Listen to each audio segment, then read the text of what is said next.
Merlin Olsen's husband of many years, Dave Carlson, suffers amnesia after a car accident, mistaking his first love for his wife. Dave forgot that he gained weight to become a 300-pound obese man to save Merlin. He also forgot to confront Merlin's beastly adoptive father and die together in a fire. He forgot that after his release from prison, he discovered she was penniless and forced himself to become Mr. Carlson. Dave allowed his first love into their home, treating Merlin and her son like a monster. She struggles to hold on, hoping for the day he regained his memory. However, after being raped, she overheard him on the phone with a friend.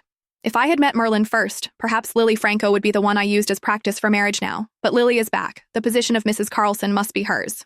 I should have pretended to be a thug. That way she would have learned her lesson. Merlin watched him slam the door on her, and her eyes suddenly welled up. She had no intention of putting up with a man like this anymore. Turning away, she went downstairs and started the car. Her child was waiting for her at home. The car slowly started moving. The cold night wind rushed in through the car window. This was the first time she hadn't disturbed Dave's good time since she learned he was faking amnesia, yet he had someone deliberately rear-end her car. Does it feel good to bully someone, Merlin? Lily was so scared until she couldn't sleep all night. Are you satisfied now?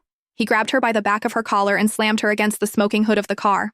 Even if you misunderstand me as your husband, you shouldn't have driven Lily to such a desperate situation. She just returned to the country all alone and helpless. You're still torturing her like this. Are you trying to kill her? Human life matters most. How can you be so cruel and shameless? The hood of the car sizzled against her cheek, but Merlin seemed oblivious to the pain. Who had been the one being mocked from beginning to end? And who was being intimidated now? Was she just supposed to obediently wait to die, without even the right to fight back?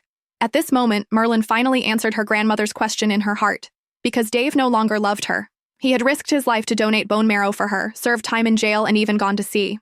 Before overhearing the phone call, she foolishly chose to believe him. She believed he had only lost his memory in a car accident and mistaken Lily for her, which was why his feelings, and his treatment of her and their son, had changed so drastically. Merlin never dared to dream that the amnesia was fake, the love was fake, and even the marriage was just a tool to use her as a practice subject. The man who spoke gently even to the waitress, whose manners were ingrained in his bones, actually disguised himself as a thug and raped her to force her to leave.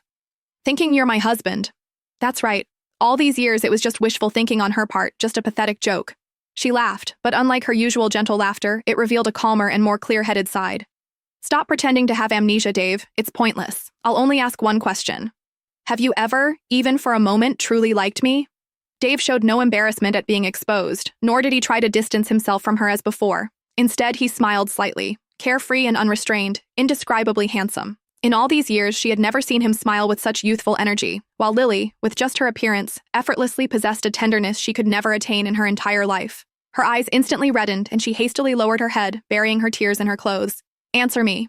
She lowered her head, watching the gradually falling rain, stubbornly wanting an answer,